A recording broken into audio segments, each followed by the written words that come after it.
Hello, this is Becca with Amazing Paper Grace, and today I have a Becca bit for you. And not only a Becca bit, it's a Becca bow. This past month I rolled out a different bow that I've not seen before, but that I've enjoyed making, and I'm comfortable with it now. So I thought I would share it with you, and it's called a double bow, and it is a tied bow. I'm going to start out by reviewing how to do a single bow, and then we can move on to the second bow. Now, a lot of people ask me if I use a bow easy, and I don't. I just simply don't have one, and I really do enjoy tying bows. I usually start out with a panel of paper, and my ribbon goes behind. It takes more ribbon, but I can do that.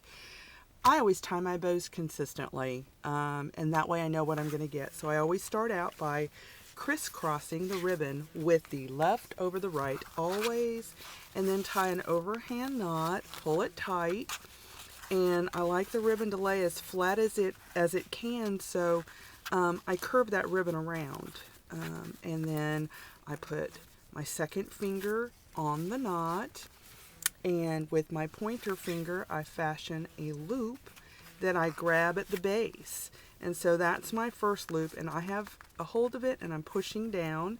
I send the bottom ribbon north and keep it flat, curve it around, and then poke it through. And then I pull it, but I don't pull it tight. I just, work with it a little bit at a time. And the final adjustment on a regular bow is to put your finger in the loop. I always do this where I put the finger in the loop and then I pull on that ribbon, and I want the ribbon flat. I don't want there to be a twist in the ribbon.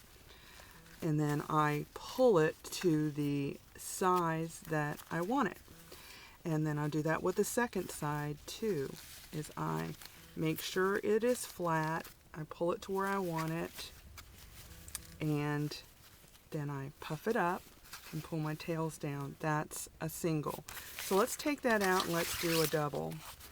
It's going to go the same way, where my ribbon goes behind my panel. I crisscross and tie left over right always, tie an overhand knot, curve the ribbon around so that it's not so bulky in the center, and hold it with my second finger, fashion a loop over my pointy finger, and grab the base of that loop at the bottom while I'm pushing down so that the ribbon doesn't go anywhere.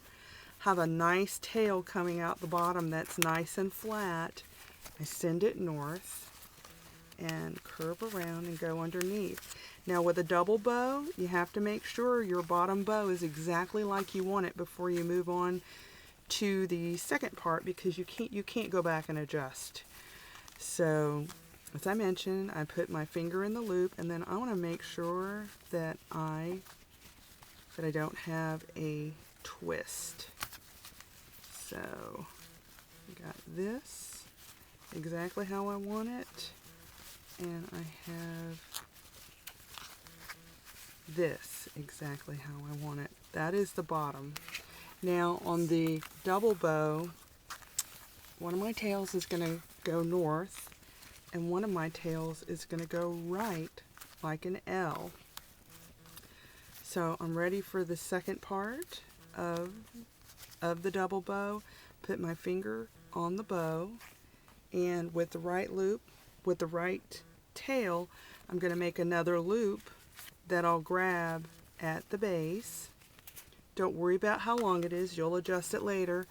This nice tail that we have up north will send south, curve around through the bow, and then pull, but don't pull too tight or you'll pull out your other bow. So now for the final adjustment on this, I put my fingers through the bottom part of the bow on both sides, like so. And then I can pull this upper while I preserve the integrity of the bottom bow. Alright, so once I have it pulled as tight as I think I like it, I can start pulling on the loops of this upper bow. As I mentioned, I like for the ribbon to stay flat, not a twist. So this side I pull to where I want the final bow to be, right there, and my ribbon's flat. And then I'll do the same with the left side. I'm going to pull that, make sure my ribbon is flat, and I'm going to pull it to where I want it, and that's it. And so wire ribbon is so forgiving because it allows you to pose it. This is what I end up with, and I think it's a beautiful bow. Just open up and fluff those up and get your tails going to the bottom, and then cut them as you will.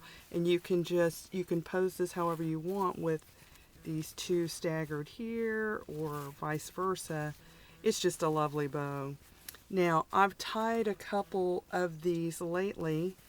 I'll show a couple of cards that I have that have the double bow, but also I've tried it here with a thinner ribbon. To me it's harder with a thinner ribbon, but it's just as pretty. So there we have the smaller ribbon. I had tied it around this card. And then recently I made these boxes, and actually this is triple. Using wire edge, which as I said, is so forgiving. It just wasn't full enough, and so by tying it triple, I get a really fluffy bow. So there you go. We reviewed a single bow, I showed you a double bow, and I even showed you how, if you want to go on, you can make a triple bow.